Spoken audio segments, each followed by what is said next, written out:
Liz Sederquist. And Liz Sederquist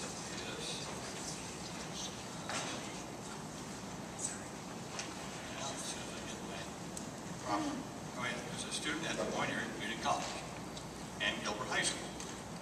She participates in rugby at Iowa State University and has been active in softball, band, marching band, a member of Iowa Pride Network's leadership team.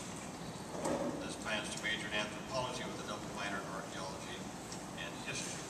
I had a pleasant conversation with her beforehand. I have your testimony, and Liz, thanks for being here. Please proceed. Thank you for having me here. Like you said before, my name is Liz Sederquist, and I am technically a student at DMAC through their correspondence program, which a high school has to proctor my tests, and I do homework, I guess you would call it, and I will get my diploma. I'm still technically a student at Gilbert High School, but I rarely ever attend. I have no classes there. I'm there long enough to take my DMAC tests. The reason why I rarely step foot in Gilbert is because I slowly dropped my classes in order to remove myself from a school that was unsupportive and hostile to me because I myself identify as lesbian. At the beginning of the year, I had long hair and had tried to act straight because I knew it was a conservative school and I did this to protect myself. I was living a double life. Early in the year, I met a guy and he wanted to help me with my algebra class because I was having problems with it and I was struggling. He had a crush on me and constantly was asking me to go on dates and wanted to actually be with me. I made it clear I just wanted to be friends, and we decided to go to homecoming together as friends. Afterwards, he still continued to pursue me, and I continued to make it clear that I just wanted to be friends. He got mad at me, and there was one day that I decided to confide in him and tell him that I was gay. Later on, that would be the wrong move to do. He got angrier as I kept saying that I did not want to be with him. He decided to out me at school, which in the LGBT community, you do not out somebody. It is wrong. You don't know the reasons why somebody is in the closet. I was scared about how people were going to react, but nobody had believed me at first. Later on, I had window paint on my car to support the rugby team at ISU, and someone had taken their key and wrote the words bitch, cut, and fag into my windows, leaving scratches. My car was vandalized, and I had also gotten a text from a friend saying all these things that everybody else was saying about me, including derogatory names and different slurs. I told the principal, and I tried showing him pictures of my car. I tried showing him text messages, but he continued to say that he believed me and that I didn't need to show him the evidence. And me being a teenager, I didn't want to see that anymore. It was depressing me, so I did the wrong thing and I deleted them. Now that people knew that I was gay, I slowly started to be me. In February, I had attended an LGBT conference at Iowa State University known as Mumble Talk, or MBLGTACC. And afterwards, I decided to cut my hair and show the world who I really am and how I feel and express myself in a way that I felt was necessary. People really started to harass me, and I went to the principal numerous times. He would meet with me, but just brush off all of my concerns. I started to feel fear for my physical safety and worried about people starting even more rumors. To me, it felt like 600 people against one. I felt very small, and it was very overwhelming because so many people were up against me. I had some allies, but they were so scared to actually stand up for me that it didn't even help. When you're worried about your safety, it's hard going to school. It's difficult to concentrate. I'd get anti-gay texts on my phone, I'd hear slurs, and I'd be called names, and the person that had outed me to the school was kind of the ringleader of everything.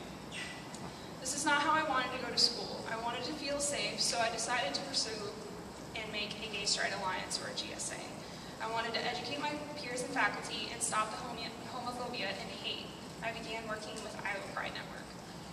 Unfortunately, the advisor that I wanted for the GSA kept trying to talk me out of it. He kept saying I would get bullied and harassed even more, and he told me that he was just concerned for my safety and for my well-being. But I wanted the support, and I was tired of hearing anti-gay remarks, and I wanted to change. I kept being told that the Gay Straight Alliance was a bad idea. At the time, I was dealing with teachers who wouldn't call on me in class or even involve me, Some of my teachers even felt it was okay to say that's gay when describing a dislike, which is not right. Female teachers didn't feel comfortable around me and avoided me because I identified as lesbian. And most faculty wanted nothing to do with me.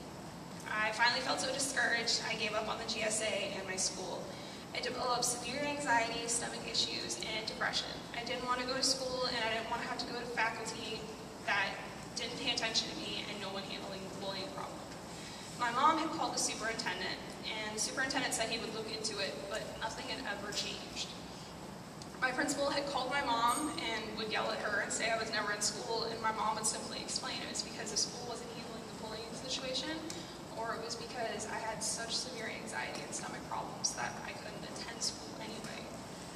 And that's when I decided to enroll in DMAC to get away from the harassment and bullying and to get my diploma, because I wanted to find a way to get away from everything unless something severe would happen, and I would get into such a low depression that I could end up like the other tragic students and possibly commit suicide, and I didn't want that to happen.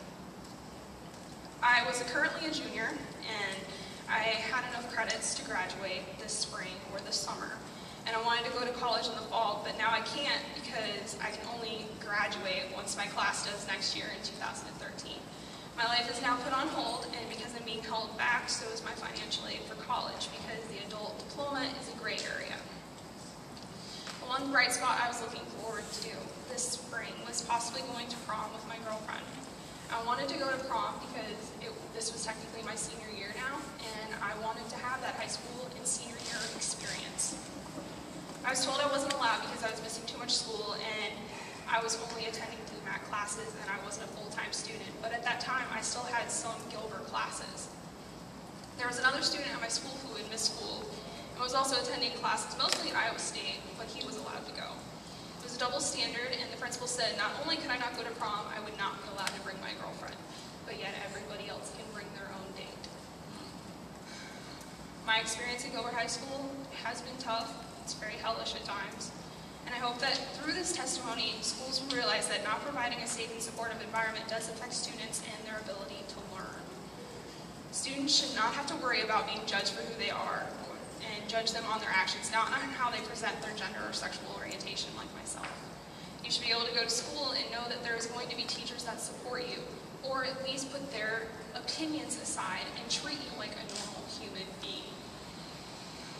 School faculty needs ongoing training, not just training once a year, but actual ongoing training. People who want to become teachers also need classes as well to help them understand how to deal with bullying, not just with sexual orientation or gender identity, but also with disabilities and anything in between. Schools also need gay-straight alliances. As Matt and Ms. Randy had said, they do help. It's, even if it is not just a gay person starting it, it's a great way to have a support group for that person that is getting bullied, whether they're gay, straight, or have a gender identity or not, and they can go there and have the support, almost like a family. And they can go and tell people what is going on and what's happening at school, or what's even going on at home, because some families don't always accept their child when they have a different gender identity than what they are, or their sexual orientation, or anything really. And a GSA does help. I know in my school a GSA would make a big difference, and I am still trying to fight to have a GSA at that school, even though I am not a part of that school, but I am still willing to help, because no kid should have to go through what I did. No one should have to live a double life, and no one should have to worry about being judged. And yes, people are going to judge you no matter what, but people need to understand that we're human, and we come in all different shapes, sizes, colors, different mental states, different everything. And it's important that we embrace who we are, and we should not have to be afraid to embrace who we are. A GSA would also help the anti-gay remarks stop. They may not stop completely, but when you hear faculty saying, "That's so gay," or you even hear students calling another one a faggot or gay in general, it's hurtful, even if they themselves are not gay. To force that on someone is hurtful and it can really damage someone. Senator Harkin, thank you for allowing me to speak today, and I hope that my story and some of my ideas help bring issues to light. Liz, thank you very much. I appreciate all your testimonies. But I gotta say, these three students were really remarkable. Let's hear it from